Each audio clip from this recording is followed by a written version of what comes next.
of course, the EU went to Saleh, as we all saw, and concerned about Muhoozi streets, of course, including the one where he talked about torturing Mutwe and teaching him Nyankole and his basement and all that, and a whole bunch of tweets. He also threatened the Human Rights Commission Wangadia, who finally had the guts to stand up and say, this is not right. And Muhoozi said he would withdraw her, basically threatening to eliminate her because she finally said something, So the European Union was concerned, and they went to Saleh to talk to him about that.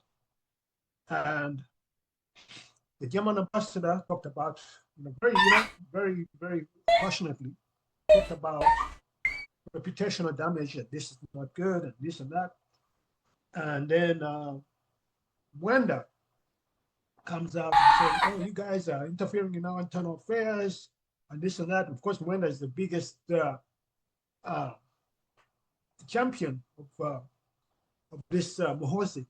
He's the one that has been taking him to all these European delegations. I mean, she visited the German ambassador many times and we protested and saying, how are you German ambassador, hosting this Muhoozi who's been, who has a case in ICC against, for torturing and abducting citizens. And we treated and said, you should not be hosting, you should not be seen with this guy. Now the German ambassador finally is speaking out.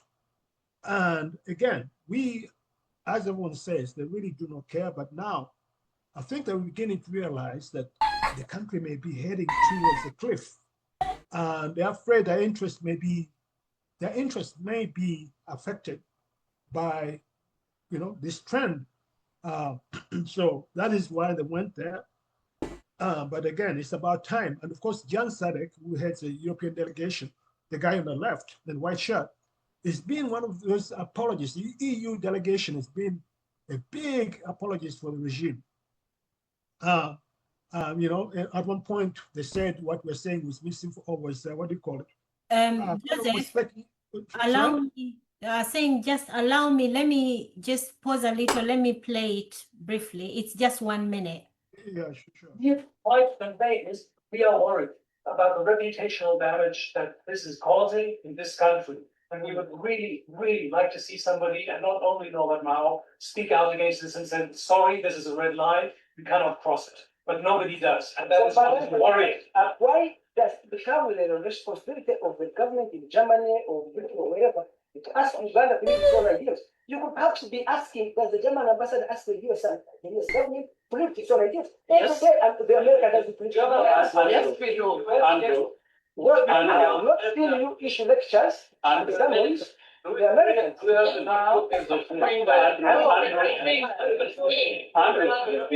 it is our struggle, we have no right to oppress our own people or to torture them. You understand? And say they're in the basement and you say they are learning which language. It's totally unacceptable. Thirdly, when you become in that office, you are no longer yourself. That's the institution of the country. That's the pillar of the state. You must be careful how you conduct yourself. You call a ceasefire, and then we sit down and talk about the situation here and there. My brother-in-law is a German, Irma is almost killing me. Your son, I said, your son is also your son. Get him and talk to him, but on his behalf, I can apologize, but I don't know what he will do tonight. Yeah, so sorry, Joseph. I had to interject because, this makes me really angry, because he's saying he's apologizing, but is he really apologizing? And it's like as if he's talking about a spoiled child that, oh, I can apologize, but I don't know what they will treat tonight. And I'm thinking, and people are rotting, people are dying in jail. So guys, there's so much to talk about. Yes, Joseph, over to you, and then we'll take a few. Yes, Yes, thank you so much. As you said, as if it's a spoiled child. Muhoozi is over 50 years old. He's not a kid. Anyway, so yeah, so these EU people go in there and then then Mwenda kind of accuses the EU of interfering and that they're low, like this is an African sovereign state, we should not be interfering in our affairs and this and that. And then the UPDF comes out with saying that the NOP is organizing rebel activities. And the German ambassador is, the German ambassador was one guy in a blue shirt. We actually hosted Muhoozi several times in Rwanda over the past couple of years. Again, as I said, we tweeted and protested against that. But anyway, they're saying that the German ambassador is involved, is helping the NOP rebel activities in Uganda. And as you notice, the districts that they mentioned were Wakiso, Mukono, Kayunga, Luwero, Nakaseke, Chimoga, Nakasongola, Mikiana, Mubende, and Piji. Basically all the districts in Uganda. And what is common, again, in Uganda, and of course parts of Busoga mostly, but mostly Uganda's NOP swept Uganda throughout last elections. So now they're saying, and then when they said that NOP is not organizing an election, they're organizing an insurrection, so basically that basically is laying the groundwork, as I think Tamale said before. The 70 is laying the groundwork for just arresting and even perhaps even stopping voting in large parts of Uganda, because they're going to say, well, these people are involved or they're trying to cause an insurrection. So this is, as we talk about a protest vote, we have to be aware that Museveni has set the groundwork to almost make it, like he doesn't want to suffer the same humiliation he suffered last time. He's kind of laying the groundwork to kind of either nullify anything within strong opposition stronghold such as Uganda, and maybe Busoga will have something there too. And then note that he stopped no mobilization activities recently. He stopped them from going outside of the central region to spread the gospel of protest vote. So when we talk about a protest vote, I understand exactly what you're saying, Dorcas. It's about protesting, voting against the conditions. I mean, of course, Uganda has been in that protest mode for many, many decades because nothing is working. The health sector, everything is just rotten, and nepotism, corruption, you name it, right? And so this should not be the first time that we're protest voting, but the conditions are such that it's almost it doesn't seem like it's gonna really lead to anything. So and the protest vote, meaning it would be great. It would be really great if people were to vote all over the country, vote against Museveni, and that's what we all want. But chances are that it's not going to allow that to happen. I mean, meaning that they're going to rig the elections outside of, especially in Uganda, obviously, is always going to lose, because overwhelmingly people vote against him. But in parts of the rest of the country, without NUP going there to mobilize and do the work, because they were stopped from doing it, none of these other regions have NRM and FDC and all the other people who are also looking to go to parliament. Remember, parliament is a bit, people are benefiting from parliament. FDC, NRM, they're all looking to go to parliament. And so we don't have a united front. That's why people power would be a great concept, whereby if we opposition are saying, okay, we're going to go to parliament, but as people power, not as NRM, so we can work together to say, let's have women numbers so that we can go and change things. But if you're still looking at FDC, NRM, and whatever, NRM and the NRM people and FDC people in northern Uganda and eastern Uganda are all going to be polling votes for themselves. They're not going to be looking for, it's not going to be it's hard to get a unified stance of protest voting when everyone is, and no NRM benefits from that kind of lack of unity, lack of working together. So that is a issue that I have, you know, and I wish we somehow were managed to kind of mobilize ourselves in huge numbers, you know, to not to kind of like say enough is enough, because this is exactly what is needed. And as everyone said, these Europeans, they see the situation, but until we stand up in huge numbers, because whether we go to election or whether we go in huge numbers and mobilize, Museveni is going to still kill people. He's going to abduct people. But if it's a coordinated national effort of mobilization, you know, it may be a bit more difficult. And then if we reach out to security forces and all that, and you know, go massively, I think that that could be a real protest, you know, as opposed to, you know, just going and having isolated incidents whereby they picked up, you know, the mobilizers, you know, the coordinators, they picked up and nothing really changes. So anyway, that is another discussion altogether. Now, when it comes to what is happening in East Africa, I think we, again, as I said, Agatha Tuhaire, the journalist that worked with Spirit Sentongo to kind of mobilize the walk to Parliament, expose the corruption and all that stuff. And Boniface Mwangi, a journalist in Kenya, they went to Tanzania last week, I believe, because the opposition leader, there are elections in Tanzania in October this year, and the opposition leader was put in prison by this Suluhu Samia, the president of Tanzania, and was charged with treason. So Agatha Tuhaire and Boniface Mwangi, they went to Kenya because it was supposed to come to court to show solidarity with the opposition leader in Tanzania. But when they got there, they were arrested. They're saying, we don't come and interfere in our internal affairs. They were arrested and they were missing for many days. And then they were both dropped off the borders in at their respective borders, right? But Agatha Tuhaire, you know, they were tortured, all types of things were done to them. Agatha Tuhaire was raped. She actually herself said that she had been raped, and you know, it was just horrific, you know. So now add to that the fact that Kenya came out and said, acknowledged that they actually helped Museveni to abduct.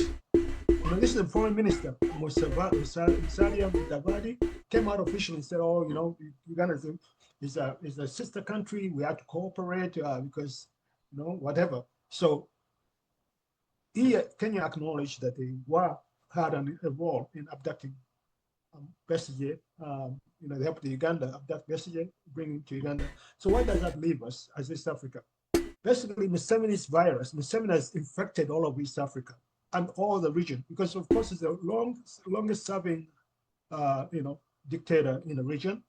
And his example and how he's managed to kind of maintain power has inspired, you know, other would-be dictators in East Africa. You know, we have, you know, in Tanzania and Kenya and all the regions. So it's you know, so it's not safe for activists in East Africa.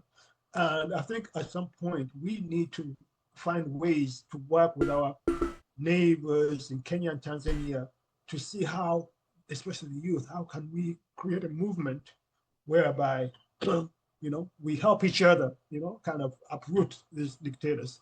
Of course, starting with the biggest one of them all, Museveni, who is the one that is kind of an example to the rest of the dictators or would-be dictators in East Africa. And finally, the issue of the healthcare sector, as you said, doctors, Irene Muyagonja, the justice of I think is it Constitutional Court or Court of Appeal. You know, her husband died, and she went first to IHK, you know.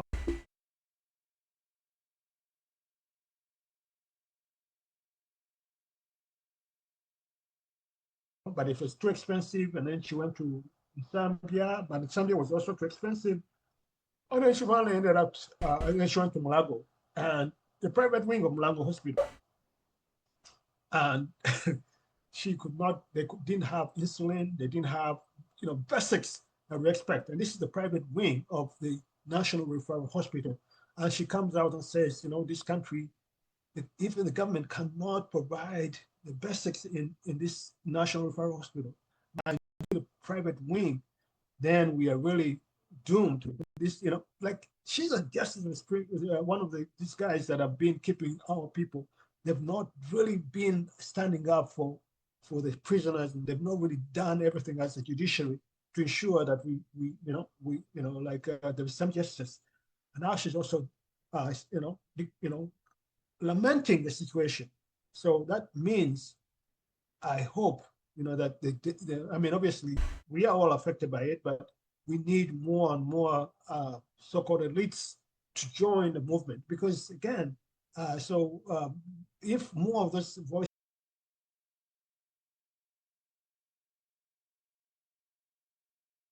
if the elites come on the table and say, and support the cause for change, perhaps we'll be heading somewhere. So basically, that's all I wanted to say regarding what has been happening.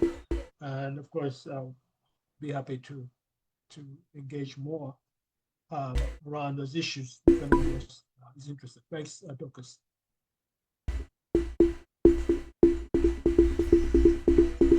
Dorcas, are you there? Sorry, was speaking in a muted mic. Yes, I am. Thank you. I'm actually, we will be treating shortly, but then do come in, and then Comrade Joseph will go back to the points you've been speaking on, especially the Lady Justice. We will be responding to a tweet from the Ugandan judiciary. Yes, Comrade Ben, do come in. Comrade Ellen Preza, I don't know if you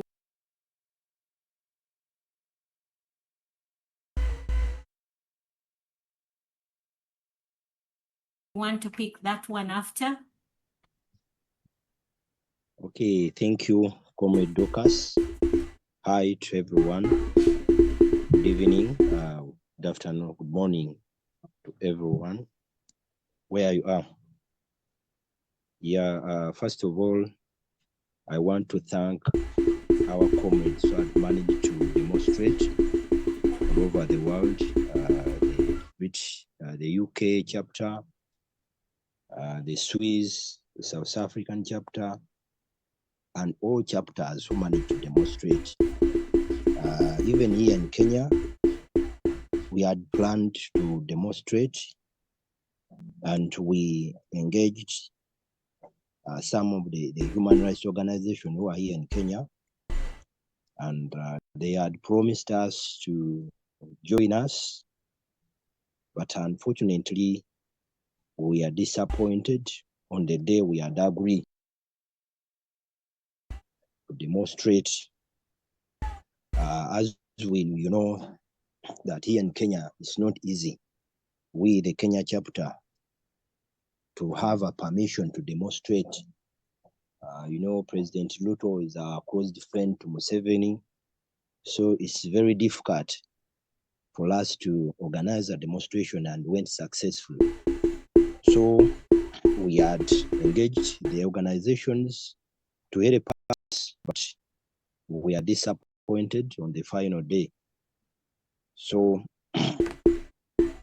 things went like that, but we managed to have a small demonstration in Wool Gardens. So we went there and raised our voices there. So here in Kenya, it's not easy, but we tried our level best.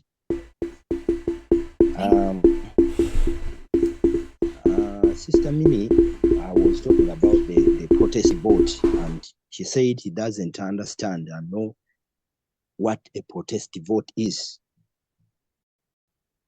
Yeah, the protest vote is about mobilizing Ugandans to participate in elections in big number, to vote for our president, Robert Kyagulanyi Ssentamu, at the end to claim our victory. So what we have to do now is to mobilize those who are on the ground to continue encouraging them to mobilize people to turn up in big number so that we can claim at the end our victory. Thank you so much. Thank you so much, brother. And of course, we'll be having more, we'll speak a lot more on this protest vote in the coming months or weeks. So tune in every Saturday to speak on this, because we have to really know what this protest vote is and what it means to us as Ugandans. Comrade Ellen Prezo, do come in. Guys, get your Twitter ready. We will have to send out a tweet before you leave this Zoom. Yes, Ellen Prezo, do come in. Thanks. Yeah, how are you doing, Dorcas? Not so bad, thank you. Thanks. Are you feeling much better now? A lot better, thank you. Yes, comrade. Great. I thank everyone on the call and those who have contributed. Yes, Dorcas, you said next week we're gonna be probably having a chance to talk about the protest vote. But I want to start with my sister Mimi. The protest vote is not that complicated to understand. The protest vote has two elements: protest and vote. I've shared something on in the comment section, and if you relate that to Uganda, we have two sides: the oppressed side and the oppressors. Those are the two sides. So if you're going into the protest vote, one, you must vote in protest of either a candidate or protesting against a political system. In this case, you have to look at what system is oppressing the Ugandans, the majority Ugandans. Once you identify that, then you get involved in an election where you're going to cast your vote in protest of individual candidates or a political system. The political system that is oppressing Ugandans is the NRM, and a few individuals who purport to be on the opposition side but aligned with the NRM ideology. What must Ugandans do, those that want to change the status quo? All the oppressed people must get involved in a protest vote. If the Electoral Commission declares that 20 million Ugandans are registered and expected to cast their vote in the forthcoming election, 2026,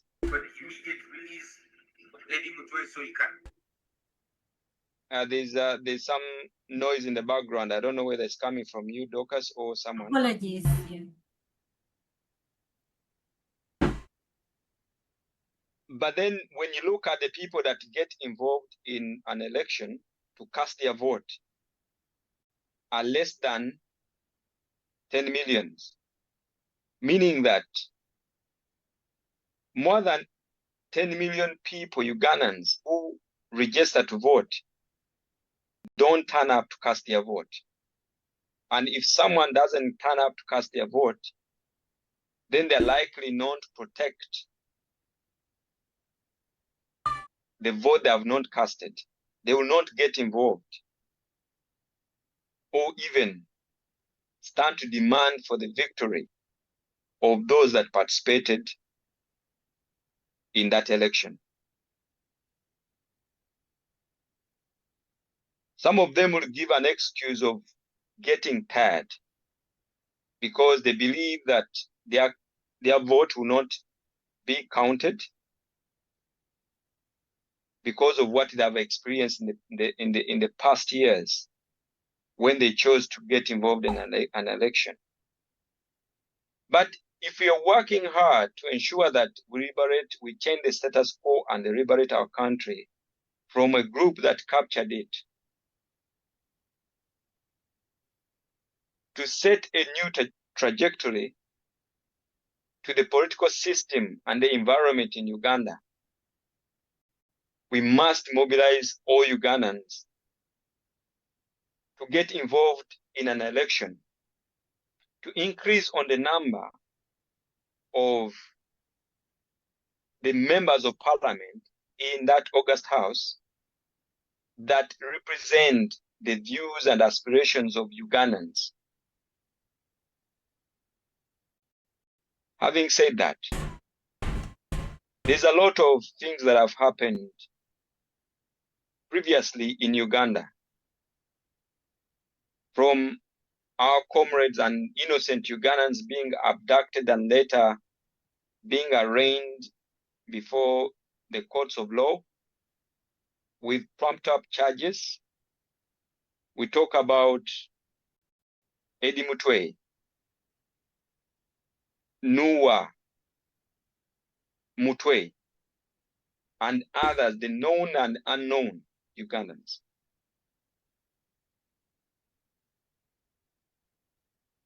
That should be a wake-up call to those that were sleeping before,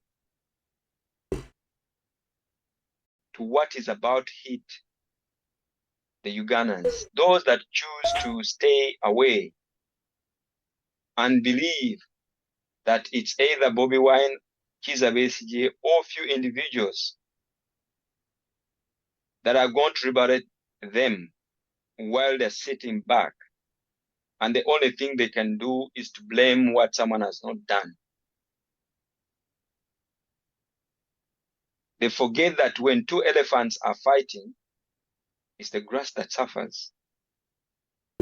No one is safe until we are all safe. No one is free until we are all free. We must remain focused. We must educate ourselves on the task before us, the danger and the threat ahead.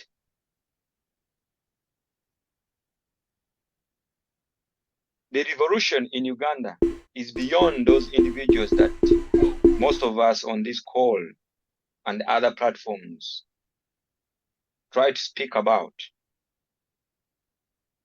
This revolution is beyond those few individuals, politicians, that you call out, whether they belong to the NUP or belonging to the National Resistance Movement or any other political party.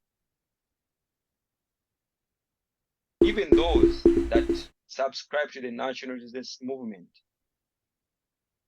are all captured. They are slaves. They're not independent. We should worry and get concerned, but we should not only stop at getting concerned. We must fold our hands and do the work, the dirty work for ourselves. Many individuals and people, Ugandans, have commented, have different views in regard to the recent passing of the UPDF bill and the political party and organization bill, the two bills that were passed in Parliament, where many Ugandans, those that are comrades that really want change to happen in Uganda, they believe that the few members of parliament mainly from the opposition, would have remained in Parliament, so that their voices would go unanswered. Indeed, before the leader of opposition led his team to walk out in protest, protesting the manner in which those two bills were handled, illegally handled. And through consultation, he concluded that they can't be part of that circus to legitimize the passing of those bills. And every individual, groups of people are entitled to their views, whether they understand how politics plays out, what message can be sent out to the public, asking questions: why did these people choose to walk out? Would they have stayed back and then speak? Or did they do a good thing to walk out in protest of what was happening? The Minority Report was presented on the floor of Parliament by Odul, Member of Parliament belonging to UPC. He presented the Minority Report. Did they buy into the good ideas in that Minority Report? The answer is no, because the members of Parliament that belong to the NRM were whipped in Entebbe by hook or crook to support those two bills, regardless whether they are illegally handled, whether they were cancelling the ruling of the Supreme Court, where the Supreme Court said that charging civilians in the military court is unconstitutional. I'm one of those many that believe what the opposition, led by the leader of opposition, did was the correct thing to do. Known to boycott completely, but Yeah. what they did to go to Parliament, as I conclude, going on the floor of Parliament to make their statement known, to go on the answered, give reasons why they choose to walk out, that to remain on the answered. Who were they communicating to? They were communicating to the general public, the people, the Ugandans that are not having that chance to go into that Parliament. All of us here, the role that we need to play to stop every nonsense that is going on, the mistreatment and the poor conditions,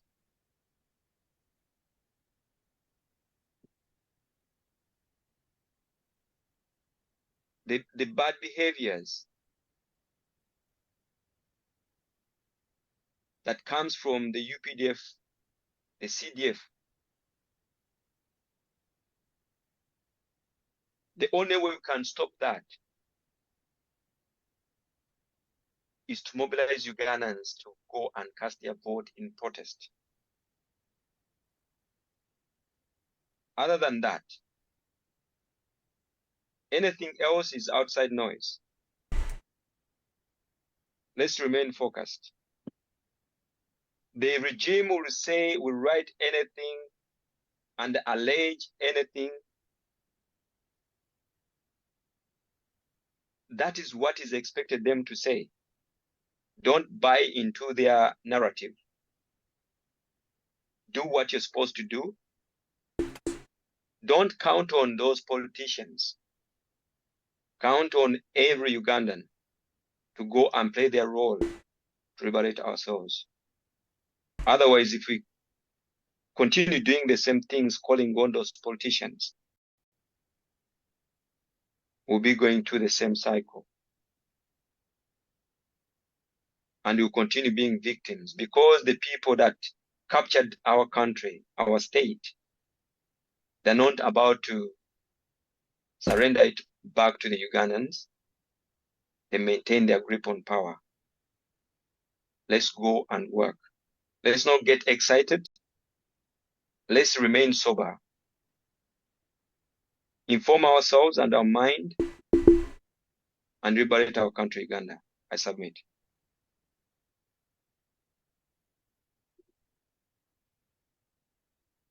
Yes, Comrade, you are meant to take a hands as well. Comrade Joseph, I see your hand up there, but let's first give Demi, and then Comrade Joseph, you will take the response, and then we close.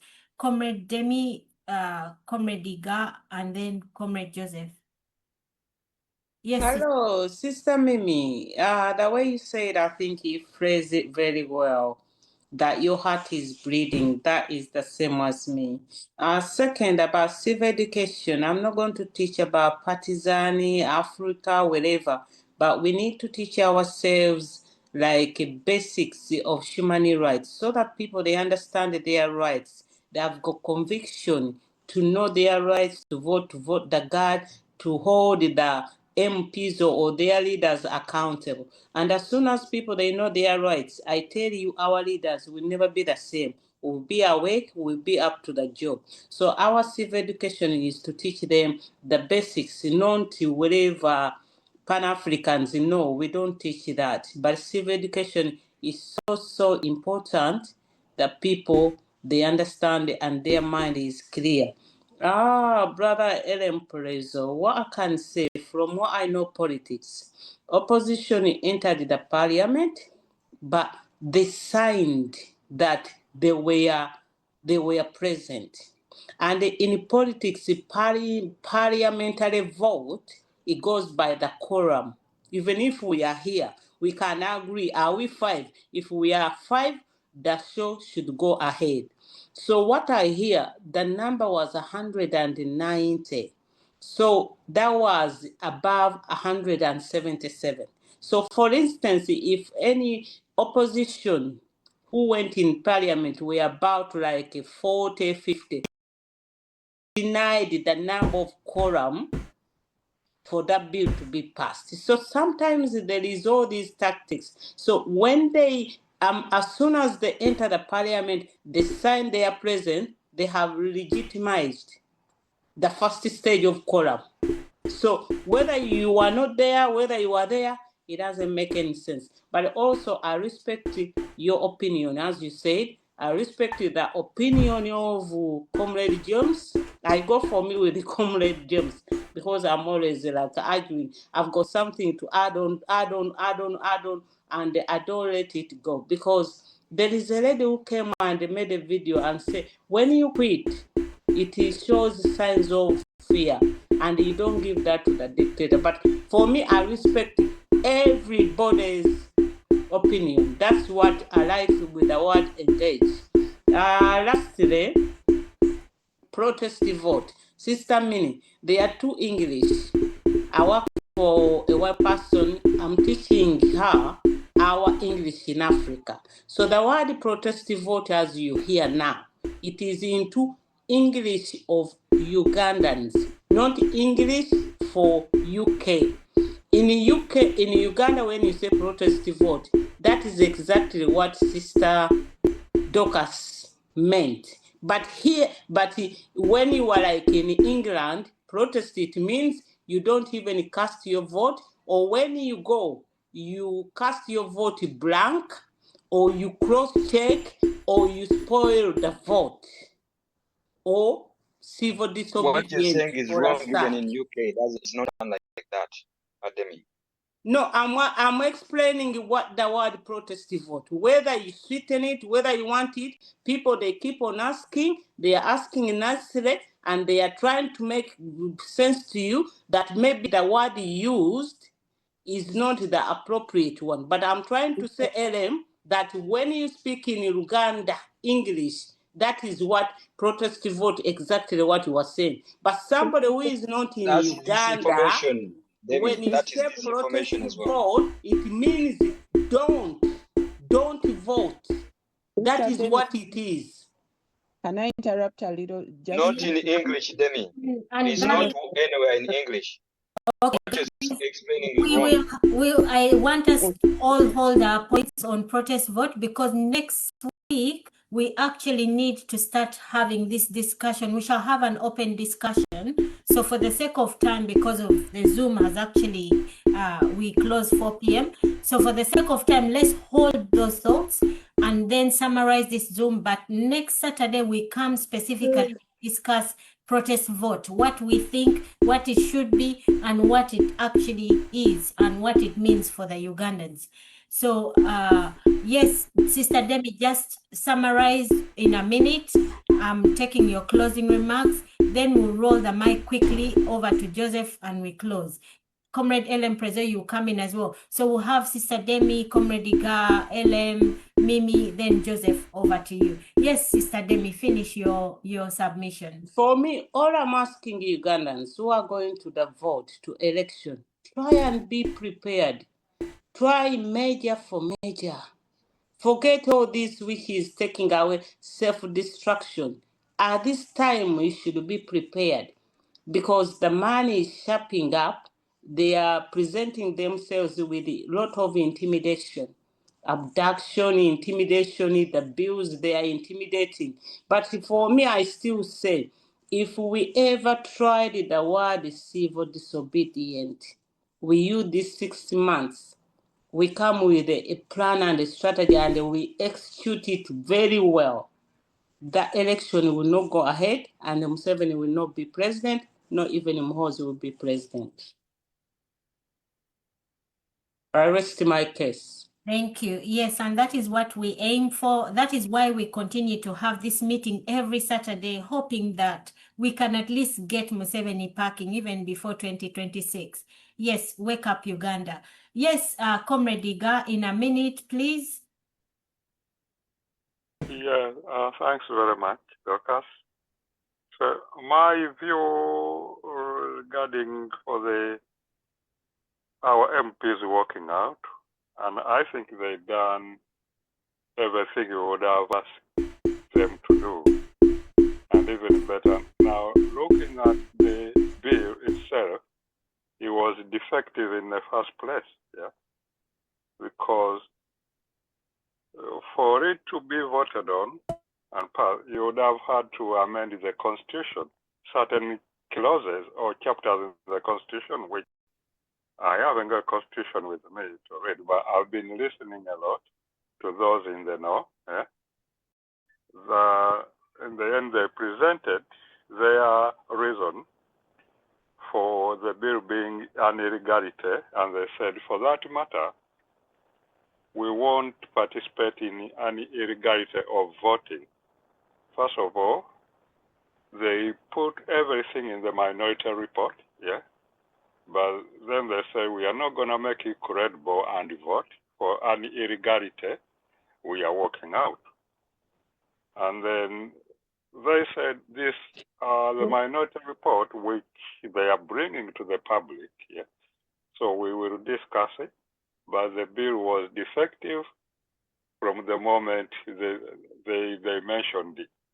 That's my understanding, and I am on the side of our MPs because they are in the North, sit in that parliament, and with what was going on, even when they were in the committees the previous night, yeah, it was like war, yeah. So there's a lot which we got to listen to and understand their point of view. It's not that the law told them we are working out. They gave him their opinion and what they wanted him to do as opposition, and that's what the law did. So let's not criticize, yeah, sitting on the other side. We can voice our opinion a bit. We could have done this, but that's my view. Thanks very much.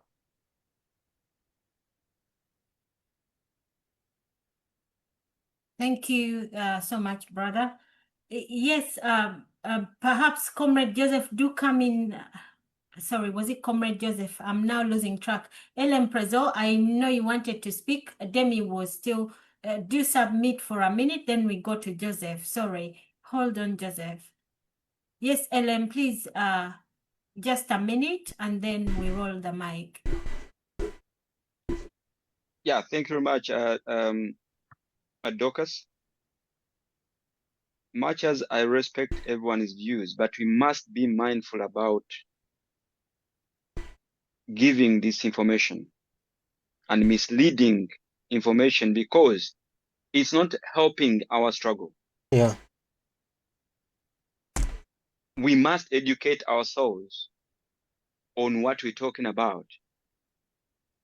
I would appreciate Mimi when she says she doesn't understand something, and then she can be helped to understand what we're doing. Because again, most of the times we end up stabbing ourselves in the back. When you hear people saying that it was wrong for the LOP and the opposition to walk out, that they would get the 40 people, is lack of knowledge on how Parliament operates. Even if all the 108 opposition people choose to stay in Parliament, NRM, with the forest of members, can pass any bill in Parliament if they choose to, because they have the quorum. And opposition, unless they choose to buy more time, but they can't stop any bill to pass because they don't have the numbers. And we're not only going to Parliament to just to appear unanswered. If it was the answered, as I conclude, everything that the opposition had in mind was presented through a minority report. And if the other side of the aisle wanted to buy into the ideas of the opposition, they would have supported the minority report. But regardless, they went on, according to their whipping, to vote for those. What do the opposition and those that really are against the passing of those bills have to do? They will go and challenge it in courts of law. Whether the courts will really expeditiously give judgment to those bills, that is another question to ask. Let's focus on what we must do now until next year when we're having an election. We've had the 4 years. The civil disobedience that my sister is talking about, if it was to happen, it would have happened in the last 4 years. It has not happened. We must be realistic. And God bless you all. Thank you. Thank you so much. Bless you too. Yes, Comrade Joseph, do come in. Then we'll have Sister Mimi close us down. All right. Thank you so much, Dorcas. I'm glad that you gave me an opportunity right after LM Prezo. I totally disagree about the MPs working out of Parliament. I think they should have actually had voted no. I know the NRM was going to pass the thing anyway. Voted no and spoke out and say why they voted no. And the reason, first of all, note that before that final act from the Parliament voted bill was the caucus meeting, where the opposition caucus, whereby they were supposed to kind of discuss this bill before they went for the final vote, right? Only 30 of the 100 or 90 whatever MPs showed up. That remember, and NOP has 57, MPs and FDC 30 and then UPC and whatever, a whole bunch of them, right? Only 30 of them showed up for the caucus meeting. This is just opposition, only 30 of them. So my sense is the reason why many of them they walked out is many were bribed. Basically, MPs were bribed. We have to face it. MPs were given money to make sure that they don't oppose this bill. They were bribed. And my sense is that perhaps one of the reasons why they did walk out is because many of them didn't want to, because the consequences were accepting money from the regime and not doing what it wants, because the bribe was not for nothing. So I think that was an element of that. It was totally foolhardy to go and be representing people and letting this bill pass without you speaking out in Parliament to say, you know, I'm opposing, I'm voting no. Yes, I know it's going to pass, but I'm voting no for reason A, B, C, D, and be on record of standing up for your people. Now, we are talking about the protest vote. Wenda and the PDF saying that nope, it's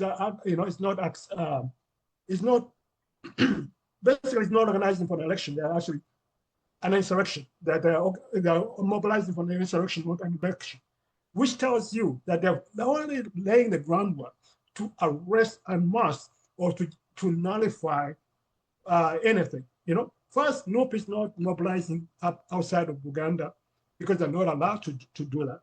So, and NRM has free access, and I think some other parties also are doing some whatever. So there was a level of intimidation, a level of militarization of the election is just up. You know, first of all, Muhoozi is a CDF. Muhoozi controls the army. Muhoozi is like, he said he's going to be president no matter what happens. So which means I really go with what Demi said.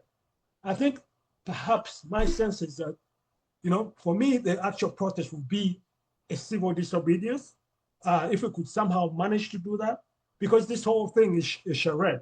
You know, this so-called election is a charade, and I say that, and I know Aaron Prezo doesn't agree. I mean, it would be great if people really voted against the NRM all over the country, but if we are not even mobilizing outside of Central Region, even in the Central Region, we cannot mobilize, right? How are we going to actually get people to vote against Museveni? I don't see it. I really don't see it. I mean, hopefully somehow something happens, but we don't seem to have the capacity to do it. And that is just annoying, you know, going through an election. And then, as you said, you know, NRM is going to get whatever they want anyway. Meanwhile, we are being killed. We have not done anything to shake up the regime. You know, the only way to shake up the regime is to go in huge numbers, mobilize ourselves, forget about this, whatever, and then go and you know, for days or whatever, it's boycotts and streets numbers for the regime to shake.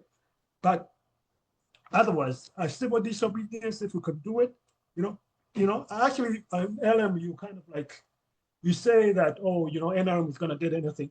And that's also the argument for the not boycott the election, that, oh, if we boycott the election, NRM is going to get its people anyway, and the same is going to just go through.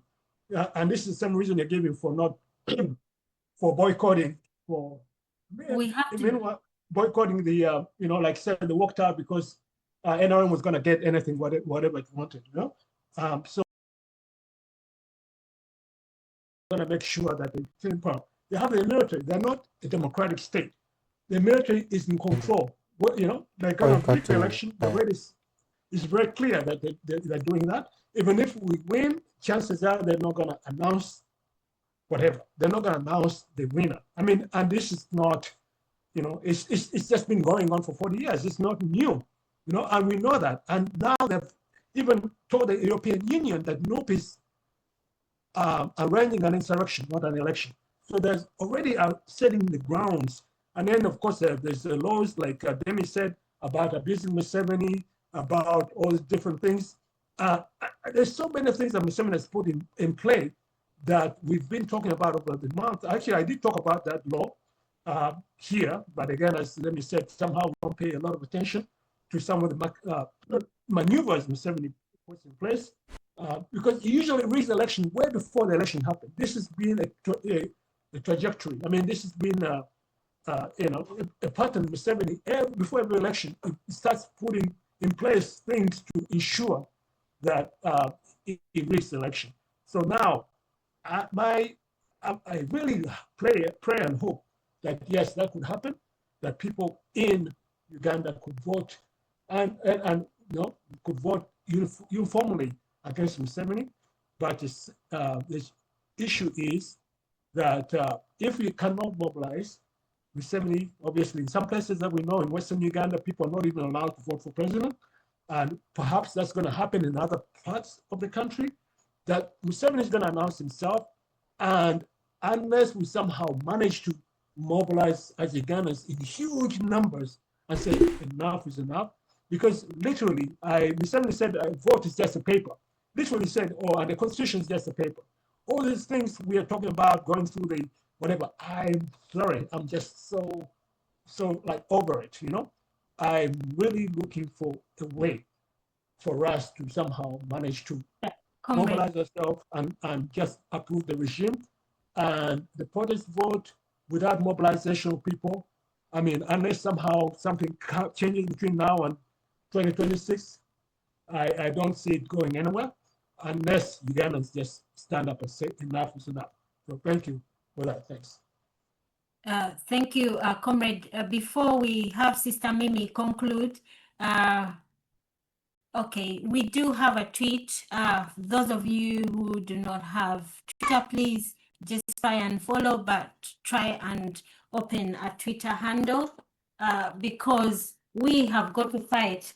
When we started, Comrade Tamale was saying that diaspora really have a big job to do, but I think the Ugandans on ground as well have a big job to do. There is a tweet. I know we've overrun. There's a tweet on the judiciary handle, Judiciary Uganda. It talks about the Lady Justice Irene, of course, how she's in mourning, and we honestly sympathize with her because it is really sad, you know, for anyone to lose somebody. However, this is also an opportunity for us as the oppressed Ugandans to address this judiciary and bring a few matters on board. Comrade Tamale, this is where you can actually also send a message in here if you're not able to go to these offices or any of the offices. After all, in court, we are not even told anything. So they put out a tweet like this. I'm not saying go bombard, be insensitive. No, we state the facts.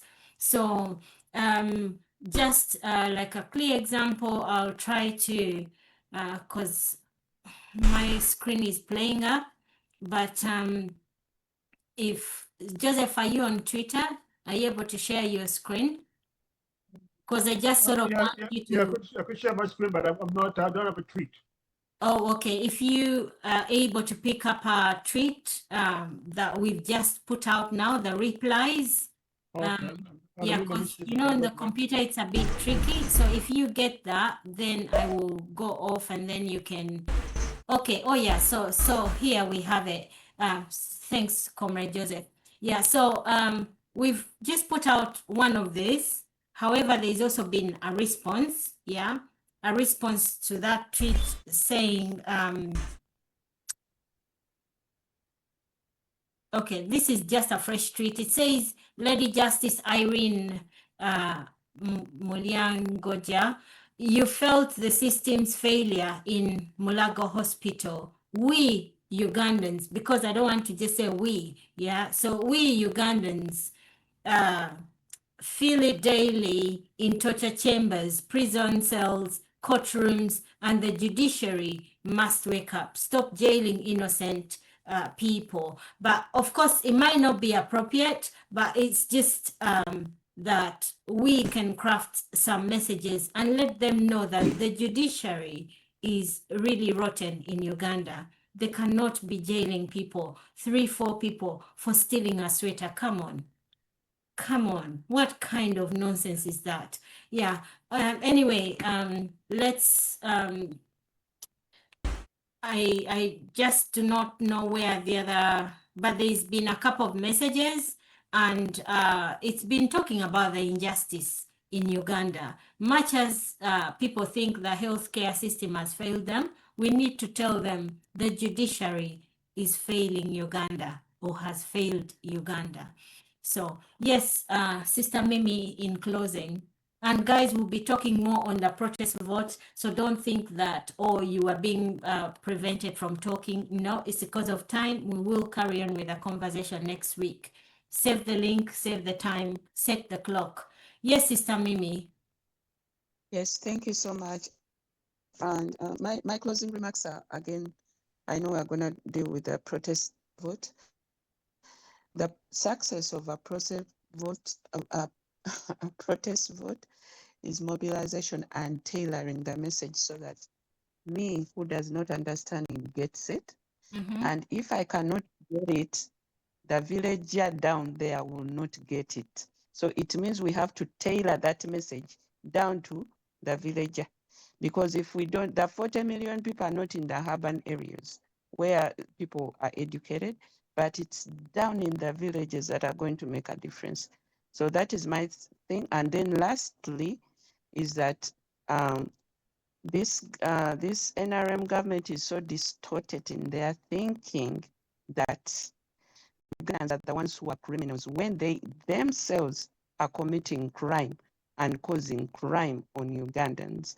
It's not the Ugandans who have guns, who have ammunition, it's them themselves. So if you are training mercenaries and then telling Ugandans that they are the guerrillas, they are forming guerrilla groups and causing anarchy, point a finger at yourself. What are you doing to the Ugandans? Thank you so much. Thank you. Thank you so much, Sister. And Demi, you have just seconds and then we can close. Yes, Sister Demi. I always said that the quorum on that day the MPs were 190, those who signed in.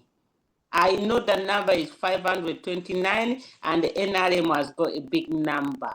But NRM also were not comfortable to come to that parliament. So but we gave them a number to make the quorum. So I know what I'm talking about. For me, I don't speak from emotions. I speak from objective position. I'm not here for against anybody. What I speak, I know. And the word protest vote, I've tried to make it clear to help you that you can understand. If Mimi cannot understand it, that gives you opportunity for you to learn, not to argue, for you to take it on board that, come on, how comes Mimi does not understand? So many people, they have the same idea. So you take it on board, learn constructive criticism, learn from what people they say, not always saying they don't understand. No, we do understand. We do understand. And they will put up our line and we put up our discussions there, which are valid and credible. Thank you, Dorcas. I'm going to Liverpool for the parade. Enjoy that.